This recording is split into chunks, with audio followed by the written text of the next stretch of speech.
What's up, Mission Kids? Welcome back to another week of Mission Kids Church at Home. It is going to be an awesome Sunday together, so let's jump in.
Welcome to week 1 of our series for August called Famous. During this month, we are going to be taking a look at the most famous royal family in the Bible, the family of King David. Okay, I have a couple questions for you.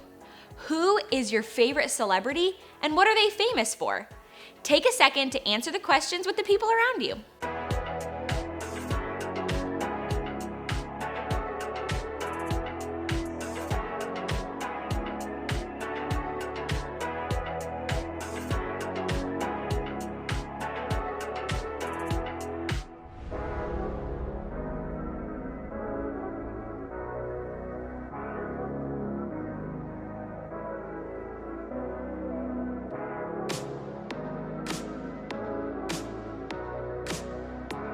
The thing about being famous is that sometimes people only remember the not so good things about you.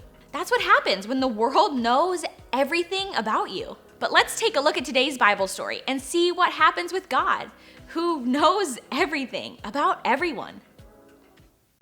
Hi there, little chicken nuggets. It's me, Carl. Welcome to Grow TV. Hi there, y'all. Hope you're having a fantastic day. Quick question for you, though. Have you ever wanted to be famous? That's a silly question. Of course everyone wants to be famous. You get free food, everyone likes you, free food, your life is perfect, you get to be on TV, and guess what? Free food. I mean, living the life of a famous person, that's the way to go. And that's why this month, we ain't gonna just talk about being famous. We're gonna become famous. Well, me, but y'all are gonna come along for the ride. Now, the first step is the hardest part, become famous. How am I gonna do that? Well, let's think. There's a couple famous people out there. I could look at what they did to become famous, then I could pick one of those things, so I could do those things. That thing. All right, let's see. We got LeBron James. He became famous by doing basketball. That's too easy. There's Iron Man. He got famous by being a genius that saved the world. Boring. Man, I wish I could just find someone. Ah! I found it! I found it! You see, this gentleman videotaped himself dancing, and boom, he got 900 million views. And he got famous just for dancing? That's crazy. Wait, what if I did that? All I have to do is dance? That's genius! It's simple. This is gonna make me famous. I'll be right back. A few moments later. All right, I did it. I did a dance. Check it out.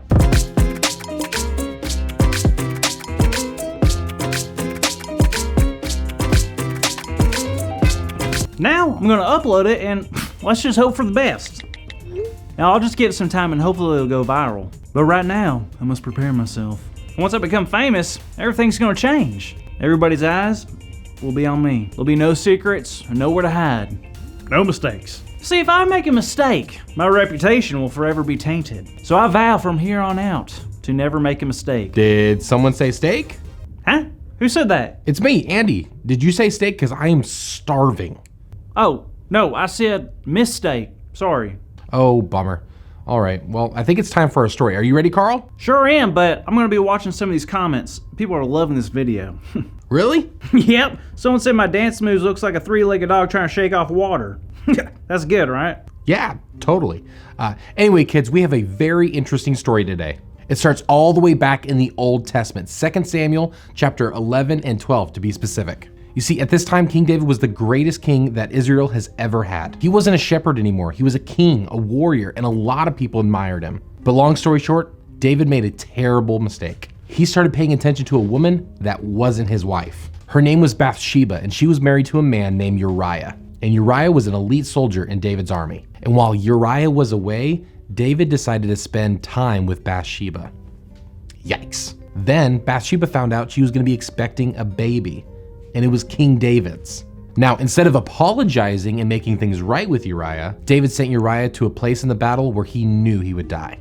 But during all of this drama, there was a prophet named Nathan. And a prophet is a person who is picked by God and God speaks to in order to spread messages. So when Nathan found out what David had done, he was very concerned and extremely upset. He decided to go to David and do something, and he started with a story. The story was about two men. One man who was very rich and had all the sheep he could ever want. The other man only had one small sheep, and he had raised it with his family all of his life. That sheep was all they had. Then one day the rich man came into town and was very hungry, and instead of using one of his sheep, he took the one and only sheep that the poor man had. Now when David heard this, he got angry that this rich man would take something that did not belong to him. He could not believe how terrible of a decision that rich man had made. But it was at that moment Nathan took a look at David and said, "You are that man, David." You see, David was just like that rich man. He took something, Bathsheba, that did not belong to him. David knew Bathsheba was married, but still decided to have a baby with her. And then, to make matters worse, he had Uriah killed. And it was at this moment David finally realized how terrible his decisions really were. And David felt truly sorry and admitted that he had sinned against God. And then came some hopeful news. Nathan looked back at David and told him that God had taken away his sin and he wasn't going to die. Now, God had forgiven King David, but there would be consequences to David's actions. And it would be tough for him, and his sin would be remembered by a lot of people. Kind of like how we're still talking about it right now. But David knew that he had made a mistake and felt sorry for what he had done. And David was willing to make it right. So that's the takeaway for today. Always remember that we will make mistakes. Maybe not like King David's, but we will mess up. And when we make mistakes, we can make things right. Whoa, that is our big idea. Let's say hey to our new friend, O'Shea.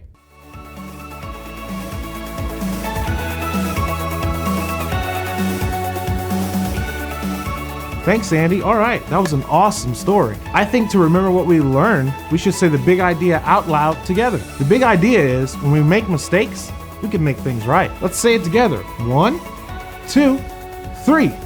When we make mistakes, we can make things right. Good job, guys. I don't know about you, but I'd love to check in and see what Carl's doing. Carl? Hi, you wouldn't believe this, y'all. My video has like a crazy amount of views. You wanna know how many? Y'all ready for this? 13 views. Right? Isn't that incredible? Well, anyways, I'm gonna keep an eye on this. But take a good look, y'all, because this time next week, I'm gonna be famous. See y'all later. David realized that he had made a mistake because of the prophet Nathan. Have you ever looked back on a time when you messed up and wished that there was someone around you who could have given you advice or shown you another way before you made the mistake? David made very big mistakes and he tried to cover them up. But thanks to Nathan, David was reminded that what he had done wasn't pleasing to God, and he asked for God's forgiveness. The truth is, we make mistakes pretty often, but instead of trying to cover it up, what we learned today is that we can always ask for God's forgiveness and He can help us make it right. Our big idea for this Sunday is that when we make mistakes, we can make it right. And our Bible verse for this month is 1 Corinthians 10:31. Here's what it says. So whether you eat or drink or whatever you do it all for the glory of God. Thanks for hanging out today. Don't forget to scroll down to check out this week's discussion questions and activities for you to do together. And don't forget that August 22nd is fall kickoff here at Mission Kids. You will not want to miss it. It is going to be super awesome. Have a great week, and I'll see you next Sunday. Bye.